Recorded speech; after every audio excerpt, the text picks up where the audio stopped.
Expectation itna. Capability for the time being itna.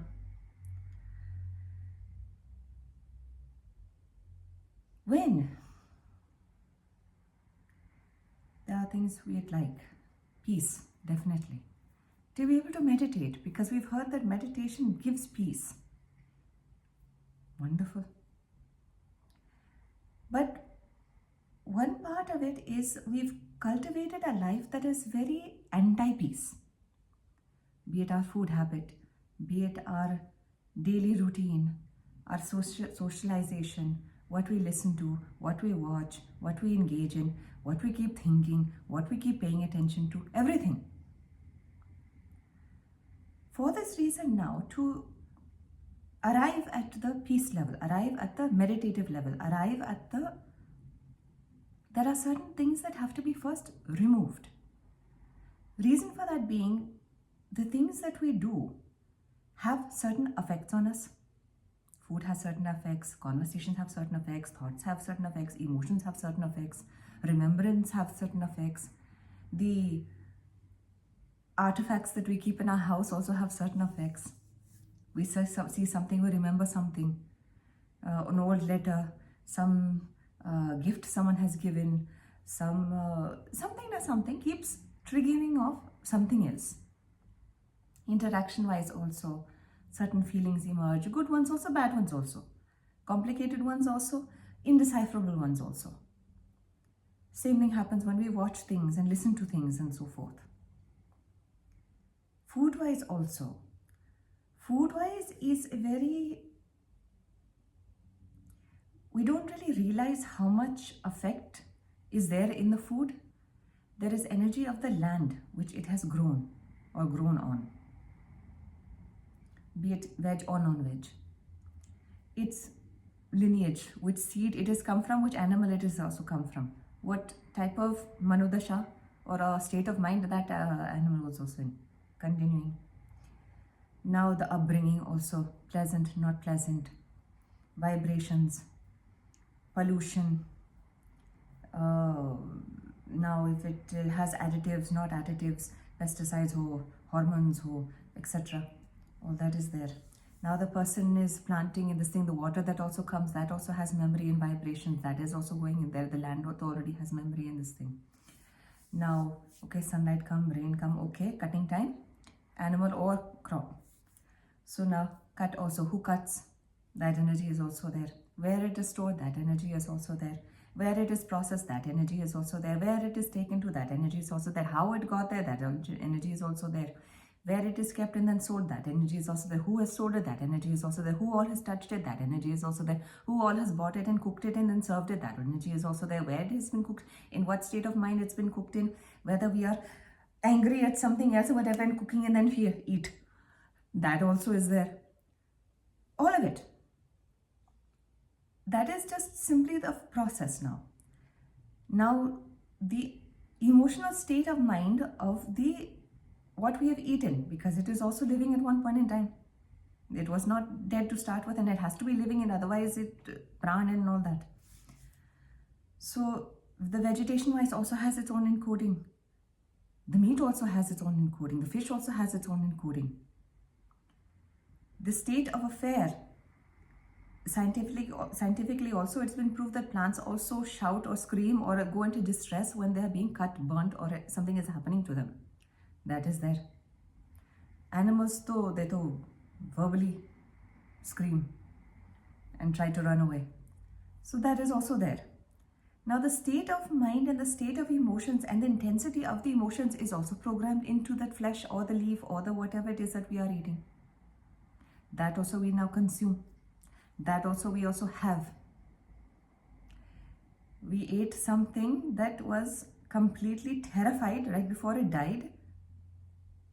Animals have a little bit more emotions than known of plants. Plants' emotions are there, but they're more of a less potent, less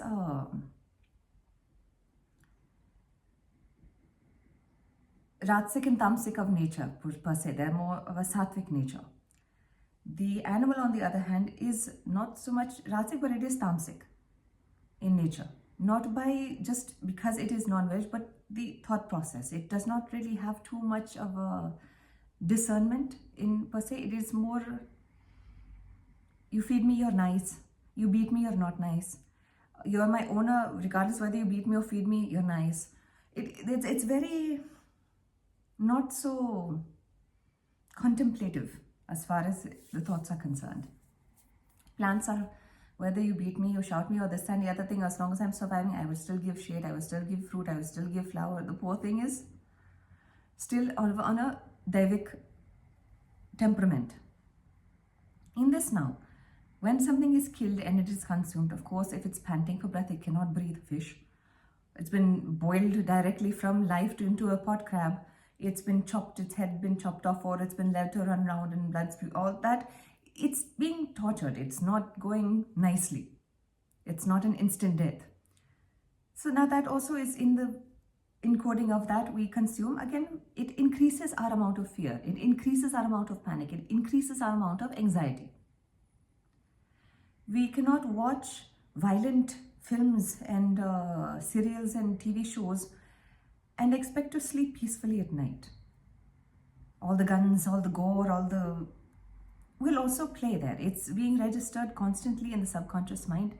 It is also registering in the cellular level as well. Because as we watch these things, the heartbeat does go up. Whether it is false, whether we consciously know it is entertainment or whatever, the subconscious does not know the difference. The subconscious is going under distress. Adrenaline is going up. Cortisol is being produced. All kinds of other things. The chemical composition is changing in the body. Whether we're hearing another person fighting, the neighbor or this thing, or whether we're watching the film, or whether we are fighting ourselves, it is the same. It still brings distress to the body. So likewise, whether also we're gossiping also on a very subtler level now, we're talking nonsense. That these words are not of positive vibration. They're not helpful. They also have a certain wiring for the mind that gets created that is not pleasant. It creates an algorithm within us. So now when we see something else, or something else is happening, or we meet someone else, also somewhere or another, that algorithm has an action to play. It'll affect whatever is incoming. It'll affect whatever we are listening to, whatever we are hearing, whatever we are seeing, whatever we are experiencing. And most likely it'll be negative. It won't be on a positive level. That's why the whole thing of satsang, not necessarily you hear someone lecture about God. It is you hear positive things. Listening to music, listening to the wind, listening to the breeze in the leaves, and is also satsang. Listening to water flow is also satsang. Feeling and seeing the divine in everything and certain things is the same thing. But you have to feed also.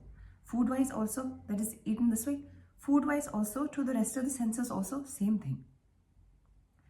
Interaction-wise, same thing.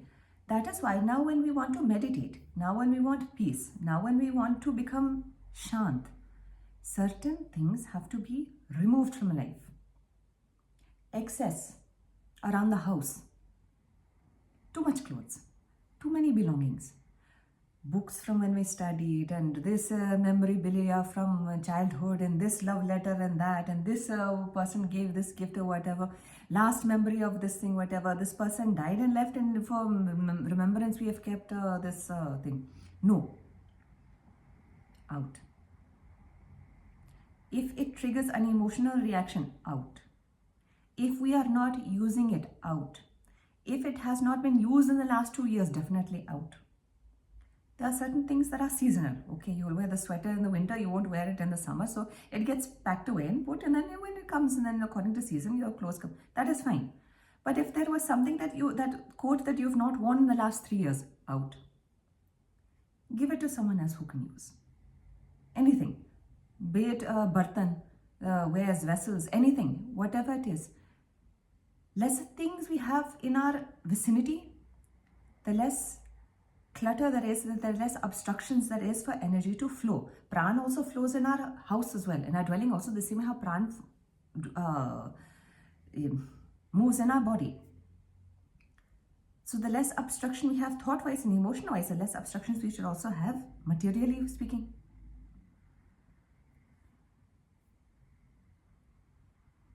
Non-veg and so forth, though is there. Pyas lesson also, again, because it still has that tamasic ability now. It affects our mind, it affects the nerve endings, it affects the sensations and the sensing ability. Yogically going now, when you try to meditate, when you're trying to achieve peace, when you're trying to this thing, subtle things are there, subtle emotions of ourselves, of our own, that we are supposed to notice. Subtle thoughts are there that we're supposed to see. I just had that thought. I used this particular word that had this charge. That means this vibration I am keeping. This vibration I am emitting. This vibration I am dwelling in. Okay, it has to be removed. But we cannot sense these fine things if our senses are numb. That's what the Pyas lesson do. That's what the non-veg does. That's what certain things do, and that's why the old food and the tamasic food and all this other stuff usually gets removed from the diet. The noise and this thing, that it's an overload on the senses, overload on the mind and emotions. Remove. Constantly in a situation of bickering, remove. Don't answer also, walk off. Wish them well, some sense also. But the more we engage, the more it becomes a problem. Part of peace is not attaining something outside of us, we will get peace. Part of peace is also letting go all the disturbances, all the things that are making the water agitated. To still the water, you have to stop the leaf blower from blowing on it. You have to stop throwing stones in it. Such is also part of the process. So before, when coming, if meditation is and peace is the desire, which is wonderful, certain things will also be asked of you to do prior. As that gets into practice, things start opening up. Part of it, knowing the subtleties of when is the ego, when is the intuition, when is it our memory that is speaking, and when is it a message has come in from the divine. Being able to tell the difference, feel the difference. Again, senses are required. Cleanness is required. Calmness is required. So accordingly, things have to be adjusted in the physical life. To say you want peace, but you still want to watch that horror film, let it go for now. That is also an attachment. I must eat this, I must do this, I must go here, I must sit with them. Because what if? It is fear only, no? It is anxiety only, no? Let go. Don't worry. Enjoy the process.